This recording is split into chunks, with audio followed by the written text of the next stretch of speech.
Mix and much உங்களை வரவேற்றுக் கொள்கிறேன்.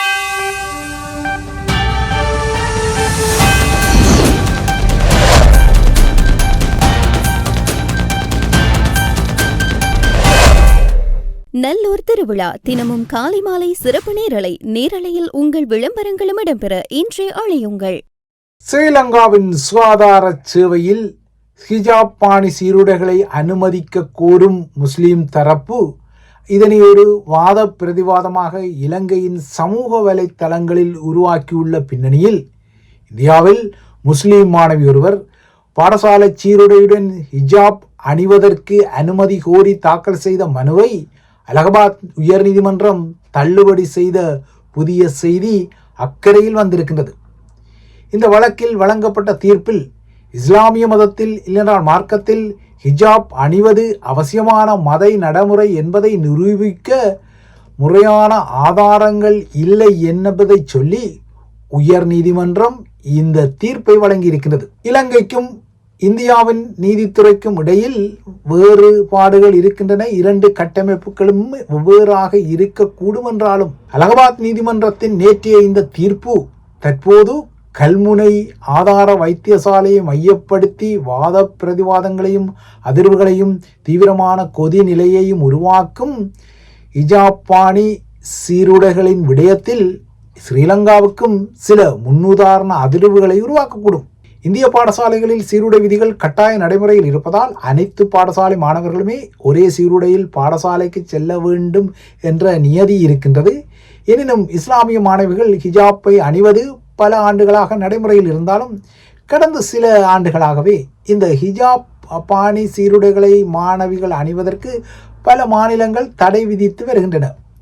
இந்த நிலையில்தான் 11ஆம் வகுப்பு படிக்கும் முஸ்லிம் மாணவி ஒருவர் அலகாபாத் உயர் நீதிமன்றத்தில் ஒரு வழக்கை தொடர்ந்திருந்தார். இந்த வழக்கில் நேற்று தீர்ப்பு வழங்கப்பட்டது.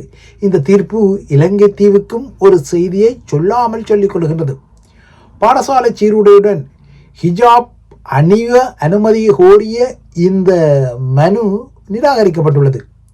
இந்திய அரசியலமைப்பின் 25வது பிரிவின் கீழ் மத சுதந்திரத்தை கோருவதற்கு ஒரு மத நடைமுறை கண்டிப்பாக அதனை பின்பற்றுபவர்களுக்கு அவசியமானது என்பதை உரிய சட்ட மற்றும் ஆதாரங்களுடன் நிரூபிக்க வேண்டிய நிலை இருப்பதாக கூறிய உயர்நீதிமன்றம் ஹிஜாப் அணியாமல் இருந்தால் இஸ்லாமிய நம்பிக்கை பாதிக்கப்படும் என்ற அளவுக்கு அது ஒரு கட்டாயமான மத நடைமுறை இல்லை என்றும் தெரிவித்திருக்கின்றது. ஒரே மாதிரியான பாரபட்சமற்ற சீருடை விதிகள் இருந்தால் தனிப்பட்ட விருப்பத்தின் அடிப்படையில் சீருடையில் மாற்றத்தை கோர முடியாது என்றும் நீதிமன்றம் தனது தீர்ப்பில் கூறியுள்ளது. அத்துடன் சில இடங்களில் ஹிஜாப் அணிவதற்கு எதிர்ப்பு தெரிவிக்கப்படவில்லை என்பதற்காக அது அனுமதிக்கப்படுகின்றது என்பது அர்த்தமல்ல. அவ்வாறானவர் அதனை அணிவது சட்டபூர்வமானது என்பது அர்த்தம் அல்ல என்றும் நீதிமன்றம் தெளிவுபடுத்தியிருக்கிறது. கிட்டத்தட்ட அலகாபாத் நீதிமன்றம் நேற்று தனது தீர்ப்பில் குறிப்பிட்ட விடயங்கள் இக்கரையில் உள்ள இலங்கை தீவிலும் கல்முனை ஆதார வைத்தியசாலையில் எழுந்த இந்த பிரச்சனைக்கு மறைமுகமான ஒரு செய்தியை சொல்லுகின்றது. ஆனால் இலங்கை இந்திய நிதித்துறை கட்டமைப்புகள் வெவ்வேறு, மக்களும் வெவ்வேறு என்பது வேறு ஒரு யதார்த்தம். ஒரு சீருடை விதியை நடைமுறைப்படுத்த பாடசாலைக்கு உரிமை இருப்பதாகவும் பெண்கள் ஹிஜாப் அணிவது இஸ்லாமிய மதத்தின் அவசிய நடைமுறை அல்ல என்றும் இந்தியாவில் உள்ள உயர் நீதிமன்றங்கள் ஏற்கனவே பல தீர்ப்புகளை வழங்கியிருப்பதாகவும் அலகாபாத் நீதிமன்றம் நேற்றைய தனது தீர்ப்பில் சுட்டிக்காட்டியது. ஹிஜாப் அணிவதற்கு ஏற்கனவே கர்நாடக உயர் நீதிமன்றம் தடை விதித்திருந்த நிலையில் அந்த தீர்ப்பை மாற்ற எந்த காரணமும் இல்லை என்றும் குறிப்பிட்ட அலகாபாத் நீதிமன்றம் இந்திய உச்ச நீதிமன்றம் இதுவரை எந்த ஒரு கருத்தையும் இந்த விடயத்தில் கூறிக்கொள்ளாததால் கர்நாடக உயர் நீதிமன்றம் வழங்கிய இந்த தீர்ப்பு தான் தொடர்ந்தும் நடைமுறையில் இருக்கக்கூடிய ஒரு தீர்ப்பு என்ற அடிப்படையில் தனது முடிவை குறிப்பிட்ட அலகாபாத் நீதிமன்றம் மாணவியின் மனுவை நிராகரித்துள்ளது, தள்ளுபடி செய்தது. குறித்த பாடசாலை தனது சீருடை விதிகளை நடைமுறைப்படுத்தலாம் என்றும் நீதிமன்றம் தெரிவித்திருக்கின்றது. இந்தியாவின் இக்கரை இலங்கையில் உள்ள கல்முனை ஆதார வைத்தியசாலையிலும் புதிதாக நியமிக்கப்பட்ட 9 முஸ்லிம் பெண் சுகாதார ஊழியர்கள் கோரும் இந்த ஹிஜாப் பாணி சீருடை உரிமைக்கு அலகாபாத் நீதிமன்றத்தின் இந்த தீர்ப்பு இப்போது ஸ்ரீலங்கா நீதித்துறையிலும் ஒரு முன்னுதாரணத்தை இல்லையென்றால் உற்றுநோக்கலை ஏற்படுத்திக் கொள்ளலாம். ஏனென்றால் இப்போது சிங்கள சமூக ஊடகங்களிலும் இந்த கல்முனை சீருடை இல்லையென்றால் ஹிஜாப் பாணி சீருடை பிரச்சனை வாத பிரதிவாதங்களை ஏற்படுத்தி இருக்கிறது.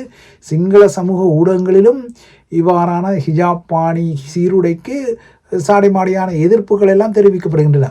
இதனால் இந்திய நீதிமன்றத்தில் நேற்று வழங்கப்பட்ட இந்த தீர்ப்பு இலங்கையில் இவ்வாறான ஒரு பிரச்சனைக்கு முஸ்லீம் தரப்பு நீதிமன்றம் சென்றாலும் இந்த வழக்கில் அவர்களுக்கு ஒரு சாதகமான தீர்ப்பு வரும் என்பதற்கு உறுதிப்பாடுகள் ஏதும் இல்லை என்ற நிலையில்தான் சுகாதார அமைச்சு தனது சுற்று நிருபம் குறித்த விதிகளை தெளிவுபடுத்த வேண்டிய ஒரு கட்டாயம் தற்போது இலங்கையிலும் வந்திருக்கின்றது. இந்த சுற்று நிருப விதிகளை தெளிவுபடுத்தாமல் அது தாமதிக்க இந்த விடயம் தொடர்ந்தும் பேசுபொருளாக தீவிரமாக வலம் வரக்கூடும்.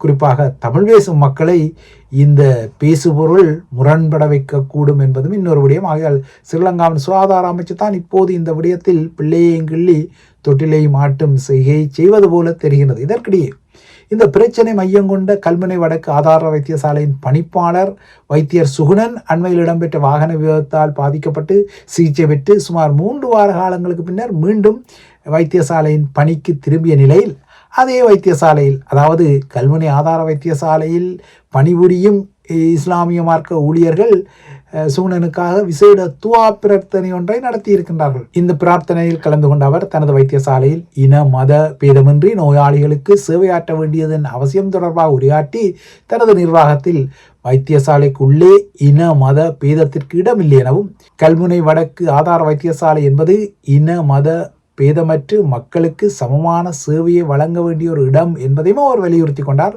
ஒரு நோயாளி தமிழரா முஸ்லிமா சிங்களவரா என்பதை பார்த்து தாம் சிகிச்சை அளிப்பதில்லை என்றும் தமது கடமை நோயாளிக்கு சிகிச்சை அளிப்பது மட்டுமே அவரை குணப்படுத்துவது தான் நோக்கம் என்றும் குறிப்பிட்டிருந்தார்.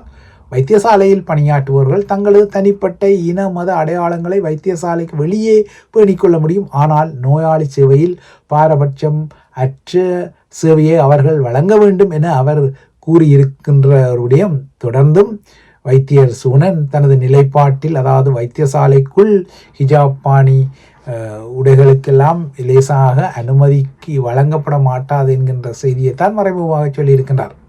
இலங்கையில் இவ்வாறான உபரி அதிர்வுகள் அதிர ஈரான் மீது அமெரிக்க மக்களை விரும்பாத ஒரு போரை தொடங்கி இன்னும் 2 நாட்களில் ஆகஸ்ட் 28 வந்தால் அதற்கு கிட்டத்தட்ட 6 மாத காலமாக நிலையில் இந்த போரிலிருந்து வெளியேறுவதற்கான ஒரு வழியும் தெரியாமல் ட்ரம்ப் நிர்வாகம் தலையை உடைத்து காய்களை அப்படியும் இப்படியும் மாற்றிக்கொள்கின்றது. அவ்வாறாக மாற்றப்பட்ட காய்களில் ஒன்றுதான் ஈரான் மீதான எக்கனாமிக் டே எனப்படும் பொருளாதார பேரழிவு நாளுக்குரிய சில அறிவிப்புகள். அமெரிக்காவை பொறுத்தவரை ஈரான் மீதான போரை தொடர்ந்து வீரியமாக நடத்தி கொள்ள முக்கியமான ஆயுதங்களின் பற்றாக்குறை அதற்கு இருக்கின்றது. ட்ரம்ப் என்னதான் குறிப்பிட்டாலும் இது அமெரிக்க இராணுவ வட்டாரங்களிலிருந்து பகிரங்கப்பட்டு விட்ட ஒரு விடயம். ஆயுத களஞ்சியங்களில் முக்கியமான ஆயுதங்கள் குறைவடைந்து விட்டன. எனினும் ட்ரம்ப் தரப்பு இப்போதும் விட்டேனா பாரென பொருளாதார போரை நோக்கி திரும்பி இந்த போரை பொருளாதார ரீதியில் நடத்த தலைப்படுகின்றது. ஏனென்றால் ஆயுத ரீதியில் நடத்துவதற்கு போதுமான ஆயுதங்கள் இல்லை என்பதால் இப்போது பொருளாதார ரீதியில் அதனை மடைமாற்றம் செய்கின்றது. இதற்காகத்தான் நேற்று திங்கட்கிழமை ஈரானுக்கு எதிரான எக்கனாமிக் டே என்ற அடிப்படையில் அதாவது பொருளாதார பேரழிவு நாளை உருவாக்கும் வியூகம் என்ற அடிப்படையில் சில அறிவிப்புகள் அமெரிக்க நிதி அமைச்சரால் வெளியிடப்பட்டன. ஆனால் இந்த அறிவிப்பை நோக்கும்போது இந்த அறிவிப்பு குறித்து அதாவது எக்கனாமிக் டே குறித்து ட்ரம்ப் டமாரம் அடித்த அளவுக்கு இந்த அறிவிப்புகள் உள்ளுடனில் இல்லையென்றால் சரக்குகள் ஏதும் இருப்பதாக தெரியவில்லை. ஈரானுடன் வணிகம் செய்யும் எந்தெந்த நாடுகள் 2ஆம் நிலை தடைகளை எதிர்கொள்வார்கள் என்பது குறித்தும் தெளிவான அறிவிப்புகள் ஏதுமில்லை.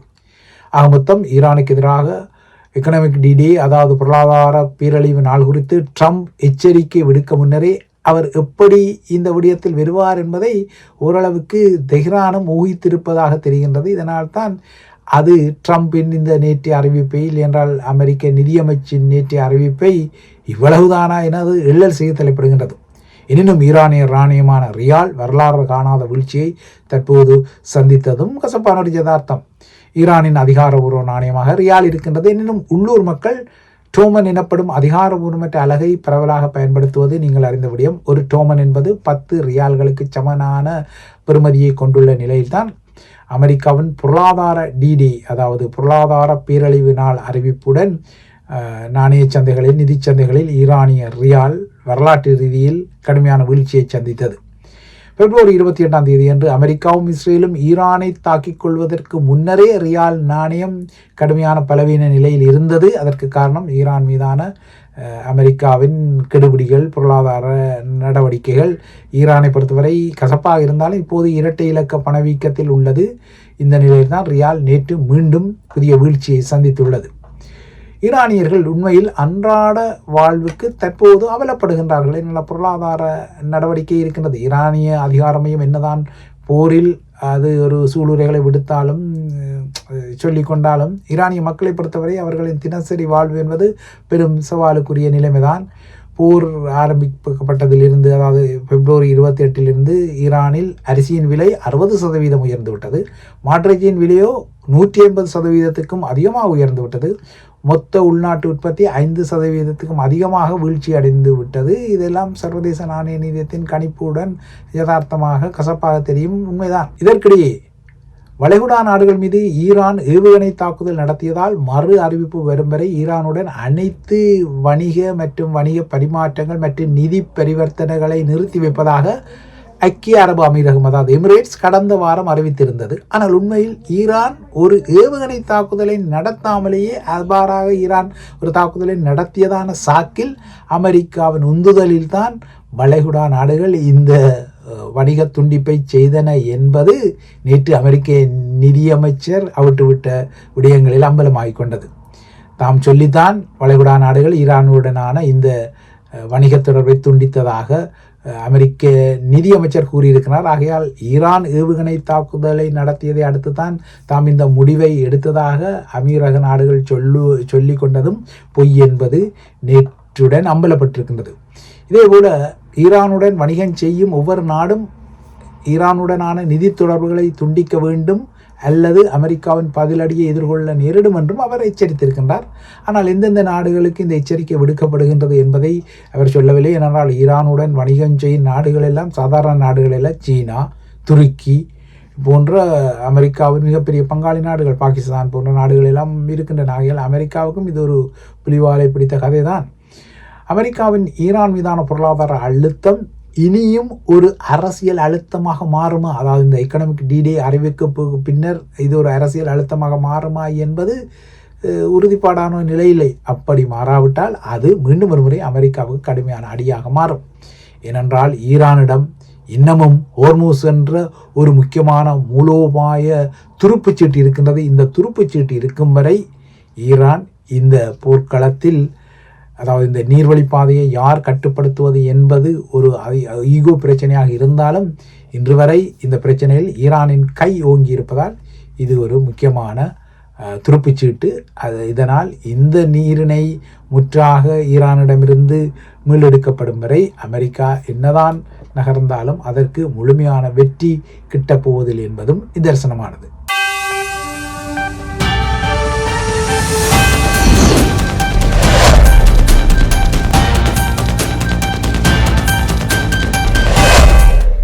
நல்லூர் திருவிழா தினமும் காலை மாலை சிறப்பு நேரலையில் உங்கள் விளம்பரங்களும் இடம்பெற இன்றே அழையுங்கள்.